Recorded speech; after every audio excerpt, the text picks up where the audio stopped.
تو کھانے کے لیے آپ نے گھر میں کہلوایا جی. فبعث إلى نسائه فقلن ما معنا إلا الماء نو گھر تھے، نو گھر کے اندر سوائے پانی کے کچھ نہیں تھا جی. فقال رسول الله صلى الله عليه وسلم من يضم أو يضيف هذا. ایک بات درمیان میں عرض کر دوں، مولانا سعد صاحب نے بھوپال میں تقریر کی ہے کہ دعوت اور تعلیم دونوں سنت کے راستے سے ہٹ گئے ہیں، اور مثال اور دعویٰ کیا کیا ہے کہ صحابہ کرام رضی اللہ تعالیٰ عنہ خود رسول اللہ صلی اللہ علیہ وسلم کے گھر کا انتظام کرتے تھے. یعنی طالب علم کی یہ ذمہ داری ہے کہ وہ استاد کی کفالت کرے.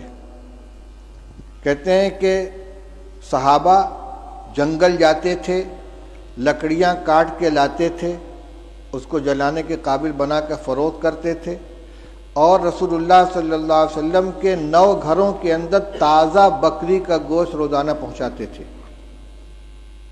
یہ ہے یعنی بحیثیت استاذ کے کہ یہ شاگرد تھے اور استاذ کے گھر میں تازہ روزانہ بکری کا گوشت پہنچاتے تھے. اور ہم جو روایت پڑھ رہے ہیں اس میں کیا مل رہا ہے؟ اس میں یہ حضرت عائشہ رضی اللہ عنہ فرماتی ہیں کہ ایک چاند نکلتا تھا، دوسرا چاند نکلتا تھا، اور تیسرا چاند نکلتا تھا، اور رسول اللہ صلی اللہ علیہ وسلم گھروں میں آگ نہیں جلتی تھی. اور یہاں آ رہا ہے کہ 9 گھروں میں حضور صلی اللہ علیہ وسلم نے آدمی بھیجا ہے، اور سب جگہ سے جواب کیا آ رہا ہے؟ ما معنا الا الماء، ہمارے پاس پانی کے علاوہ کچھ نہیں ہے. یہ کیا حدیث کی تحریف نہیں ہے؟ یہ ازواج مطہرات کے بارے میں جو بات کہی جا رہی ہے صحابہ کے بارے میں کہ روزانہ ان کے یہاں بکری کا تازہ گوشت صحابہ کرام پہنچاتے تھے، اور آج طلبہ کو کھانا مطبخ سے دیا جا رہا ہے اور اساتذہ کو تنخواہ دی جا رہی ہے، لہذا تعلیم سنت کے راستے سے ہٹ گئی ہے. یہ کیا مذاق ہو رہا ہے؟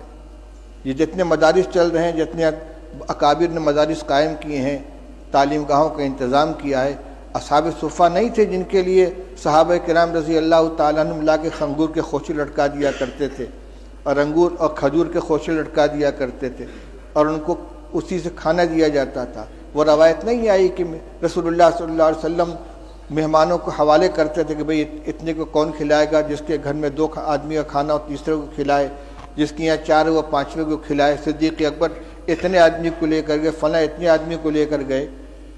اور حضور صلی اللہ علیہ وسلم کے ساتھ جو تعلق تھا صحابہ کرام کا، وہ صرف استادی و شاگردی کا تھا کہ اس کو اور صحابہ کرام رضی اللہ تعالیٰ عنہ خود پیٹ پر پتھر باندھتے تھے، رسول اللہ صلی اللہ علیہ وسلم بھی پیٹ پر پتھر باندھتے تھے، 2 باندھتے تھے. لہذا یہ کبھی اتفاق سے کوئی جزیہ پیش آ جائے اس کو دائمی معمول بنا کر پیش کرنا، یہ تو تحریف ہے کہ سنت کے راستے سے مدارس ہٹ گئے ہیں. نہ دعوت سنت کے راستے پر بچی، نہ تعلیم سنت کے راستے پر بچی. کس قدر خطرناک چیز. کا مطلب یہ کہ عوام کو یہ سمجھا دو کہ مدرسے جو ہے سنت کے خلاف چلے جا رہے ہیں، لہذا عوام کا رشتہ مدارس سے بھی کٹ جائے اور علماء سے بھی کٹ جائے. یہ انتہائی خطرناک رجحان ہے، جو اس کا مطلب یہ کہ سب کو باطل تنظیموں کے حوالے کر دیا جائے. ان کو نہ مدرسوں سے تعلق رہے گا عوام کا، نہ علماء سے تعلق رہے گا. پھر بھیڑیا آئے گا اچک کے لے جائے گا ان کو.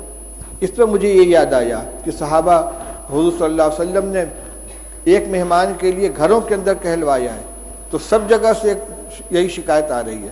حضرت انس رضی اللہ تعالیٰ عنہ کی روایت پڑھ چکے ہو کہ بدبودار جس میں مہک پیدا ہو گئی تھی، ایسی چربی لے کر حضور کی خدمت میں پہنچے ہدیہ کے طور پر، اور کہتے ہیں کہ رسول اللہ صلی اللہ علیہ وسلم کی 9 ازواج مطہرات تھیں اور کسی گھر میں کھانے کو نہیں رہتا تھا. آپ نے وفات کے وقت 30 سا جو یہودی سے ادھار لیا ہے، اپنی ذرا اس کے پاس آپ نے رکھی ہے.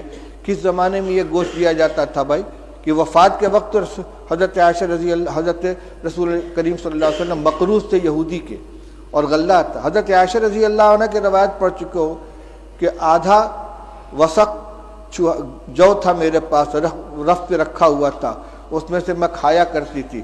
ایک دفعہ تول دیا تو سب ختم ہو گیا. یہ جو کو کھایا جا رہا ہے پکا پکا کے، اور یہ تازہ گوشت روزانہ پہنچا رہے ہیں. افسوس ہوتا ہے اس طرح کی حرکتوں کے اوپر. چلو پڑھو روایت. فقال رجل من